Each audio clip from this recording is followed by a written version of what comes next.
ದೇಶದಾದ್ಯಂತ ಭಾರೀ ಕುತೂಹಲ ಮತ್ತು ಚರ್ಚೆಗೆ ಕಾರಣವಾಗಿದ್ದ ವಕ್ಫ್ ತಿದ್ದುಪಡಿ ಮಸೂದೆ ಅಂಗೀಕಾರಗೊಂಡಿದೆ. ಆ ಮೂಲಕ ಸಂಸತ್ತಿನ 2 ಸದನಗಳಲ್ಲಿ ಬಿಲ್ ಪಾಸ್ ಆಗಿದೆ. ಇನ್ನು ಕರ್ನಾಟಕದಲ್ಲಿ ವಕ್ಫ್ ಆಸ್ತಿಯನ್ನ ಕಾಂಗ್ರೆಸ್ ನಾಯಕರು ಕಬಳಿಸಿದ್ದಾರೆ ಎನ್ನುವಂತಹ ಗಂಭೀರ ಆರೋಪ ಕೇಳಿ ಬಂದಿದೆ. ಅನುರಾಗ್ ಠಾಕೂರ್ ನಂತರ ರಾಧಾ ಮೋಹನ್ ದಾಸ್ ಅಗರ್ವಾಲ್ ವಕ್ಫ್ ಕಬಳಿಕೆಯ ಹೆಸರು ಪ್ರಕಟ ಮಾಡಿದ್ದಾರೆ. 13 ಮಂದಿಯ ಹೆಸರನ್ನ ಬಹಿರಂಗಪಡಿಸಿದ್ದಾರೆ ರಾಧಾ ಮೋಹನ್ ದಾಸ್ ಅಗರ್ವಾಲ್. ಕರ್ನಾಟಕದಲ್ಲಿ ವಕ್ಫ್ ಆಸ್ತಿಯನ್ನ ಸಾಕಷ್ಟು ನಾಯಕರು, ಅದರಲ್ಲಿ ಬಹುತೇಕ ಕಾಂಗ್ರೆಸ್ ನಾಯಕರು ಎಂದು ಬಿಜೆಪಿ ಸತತವಾಗಿ ಆರೋಪ ಮಾಡ್ತಾ ಬರ್ತಾ ಇತ್ತು. ಬಿಜೆಪಿ ನಾಯಕ ಮತ್ತು ಹರ್ಮೀಪುರ್ ಲೋಕಸಭಾ ಕ್ಷೇತ್ರದ ಸಂಸದ ಅನುರಾಗ್ ಠಾಕೂರ್ ಎಐಸಿಸಿ ಅಧ್ಯಕ್ಷ ಮಲ್ಲಿಕಾರ್ಜುನ ಖರ್ಗೆ ಅವರ ಮೇಲೂ ಗಂಭೀರ ಆರೋಪ ಮಾಡಿದ್ರು. ಬಿಜೆಪಿ ರಾಜ್ಯಸಭಾ ಸದಸ್ಯ ರಾಧಾ ಮೋಹನ್ ದಾಸ್ ಅಗರ್ವಾಲ್ ಕರ್ನಾಟಕದಲ್ಲಿ ಯಾವ ನಾಯಕರು ವಕ್ಫ್ ಆಸ್ತಿಯನ್ನ ಕಬಳಿಸಿದ್ದಾರೆ ಅನ್ನೋ ವಿವರವನ್ನ ಸದನದ ಕಲಾಪದ ವೇಳೆ ಬಹಿರಂಗಪಡಿಸುವ ಮೂಲಕ ಕಾಂಗ್ರೆಸ್ಗೆ ಇನ್ನಿಲ್ಲದ ಮುಜುಗರ ತಂದೊಡ್ಡಿದ್ದಾರೆ. ಲೋಕಸಭೆಯಲ್ಲಿ ವಕ್ಫ್ ಬಿಲ್ಲಿಗೆ ಸಂಬಂಧಪಟ್ಟಂತೆ ನಡೀತಾ ಇದ್ದ ಚರ್ಚೆಯ ಸಂದರ್ಭದಲ್ಲಿ ಅನುರಾಗ್ ಠಾಕೂರ್, ರಾಜ್ಯಸಭೆಯಲ್ಲಿ ವಿಪಕ್ಷದ ನಾಯಕರಾಗಿರುವ ಮಲ್ಲಿಕಾರ್ಜುನ ಖರ್ಗೆ ಅವರು ವಕ್ಫ್ ಆಸ್ತಿಯನ್ನ ಕಬಳಿಸಿದ್ದಾರೆ ಅಂತ ಆರೋಪ ಮಾಡಿದ್ರು. ಇದಕ್ಕೆ ವೀರಾವೇಶವಾಗಿ ಖರ್ಗೆ ತಿರುಗೇಟು ನೀಡಿದ್ರು.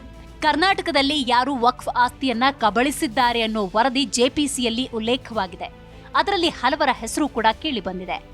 ಮಾಜಿ ಸಚಿವ ಕಮರುಲ್ ಇಸ್ಲಾಂ, ಮಾಜಿ ಸಂಸದ ನರಸಿಂಗರಾವ್ ಸೂರ್ಯವಂಶಿ, ಮಾಜಿ ಕೇಂದ್ರ ಸಚಿವ ಸಿಎಂ ಇಬ್ರಾಹಿಂ, ಮಾಜಿ ಕೇಂದ್ರ ಸಚಿವ ಕೆ ರಹಮಾನ್ ಖಾನ್, ವಕ್ಫ್ ಬೋರ್ಡ್ ಅಧಿಕಾರಿ ಅಬ್ದುಲ್ಲಾ ಸಲೀಂ, ಹಾಲಿ ಶಾಸಕ ಎನ್ಎ ಹ್ಯಾರಿಸ್, ಮಾಜಿ ಅಧಿಕಾರಿ ಎಂಎ ಖಲೀದ್, ಇನ್ನು ಮುಮ್ತಾಜ್ ಅಹಮದ್ ಖಾನ್, ಐಎಎಸ್ ಅಧಿಕಾರಿ ಮೊಹಮ್ಮದ್ ಸನುಲ್ಲಾ, ಮಾಜಿ ಸಚಿವ ಸಿಂಧೂಸ್ ಗಿರಿ, ಐಎಂಐಸಿಎಸ್ನ ಎಂಎಸ್ ಬಾಷಾ, ಹಾಲಿ ಶಾಸಕಿ ಖನಿಜಾ ಫಾತಿಮಾ, ಮಾಜಿ ಕೇಂದ್ರ ಸಚಿವ ಸಿಕೆ ಜಾಫರ್ ಶರೀಫ್, ಹೀಗೆ ಹಲವರ ಹೆಸರನ್ನ ರಾಧಾ ಮೋಹನ್ ದಾಸ್ ಅಗರ್ವಾಲ್ ಪ್ರಸ್ತಾಪ ಮಾಡಿದ್ದಾರೆ.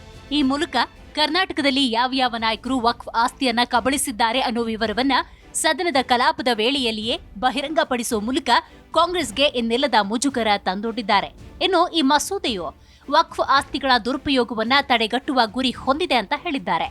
ಹಾಗಾದ್ರೆ ನೂತನ ವಕ್ಫ್ ಮಸೂದೆಯು ಯಾವ ಸಮಸ್ಯೆಗಳನ್ನ ಪರಿಹರಿಸೋ ಗುರಿಯನ್ನ ಹೊಂದಿದೆ ಅಂತ ನೋಡೋದಾದ್ರೆ, ವಕ್ಫ್ ಆಸ್ತಿ ನಿರ್ವಹಣೆಯಲ್ಲಿ ಪಾರದರ್ಶಕತೆಯ ಕೊರತೆ ಇದೆ, ಅದನ್ನ ಸರಿಪಡಿಸುವ ಪ್ರಯತ್ನ, ವಕ್ಫ್ ಭೂ ದಾಖಲೆಗಳ ಅಪೂರ್ಣ ಸಮೀಕ್ಷೆಗಳು ಮತ್ತು ರೂಪಾಂತರ, ಇನ್ನು ಮಹಿಳೆಯರ ಉತ್ತರಾಧಿಕಾರ ಹಕ್ಕುಗಳಿಗೆ ಸಾಕಷ್ಟು ನಿಬಂಧನೆಗಳು, ಅತಿಕ್ರಮಣ ಸೇರಿದಂತೆ ಹೆಚ್ಚಿನ ಸಂಖ್ಯೆಯ ದೀರ್ಘಕಾಲದ ಮೊಕದ್ದಮೆಗಳು.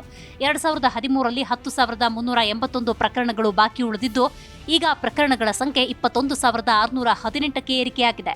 ತಮ್ಮದೇ ಆದ ವಿಚಾರಣೆಯ ಆಧಾರದ ಮೇಲೆ ಯಾವುದೇ ಆಸ್ತಿಯನ್ನ ವಕ್ಫ್ ಭೂಮಿ ಎಂದು ಘೋಷಿಸುವಲ್ಲಿ ವಕ್ಫ್ ಮಂಡಳಿಗಳ ಸರ್ವಾಧಿಕಾರಿ ಅಧಿಕಾರ. ಸರ್ಕಾರಿ ಭೂಮಿಗೆ ಸಂಬಂಧಪಟ್ಟಂತೆ ದೊಡ್ಡ ಸಂಖ್ಯೆಯ ವಿವಾದಗಳು ವಕ್ಫ್ ಎಂದು ಘೋಷಿಸಲ್ಪಟ್ಟಿದೆ.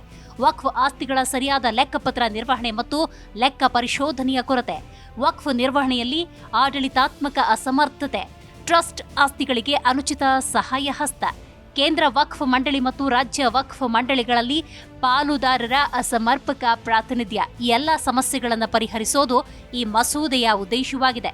ಕೊನೆಯದಾಗಿ ವಕ್ಫ್ ತಿದ್ದುಪಡಿ ಮಸೂದೆ 2025 ವಕ್ಫ್ ಆಡಳಿತಕ್ಕಾಗಿ ಜಾತ್ಯತೀತ, ಪಾರದರ್ಶಕ ಮತ್ತು ಜವಾಬ್ದಾರಿಯುತ ವ್ಯವಸ್ಥೆಯನ್ನ ಸ್ಥಾಪಿಸುತ್ತೆ.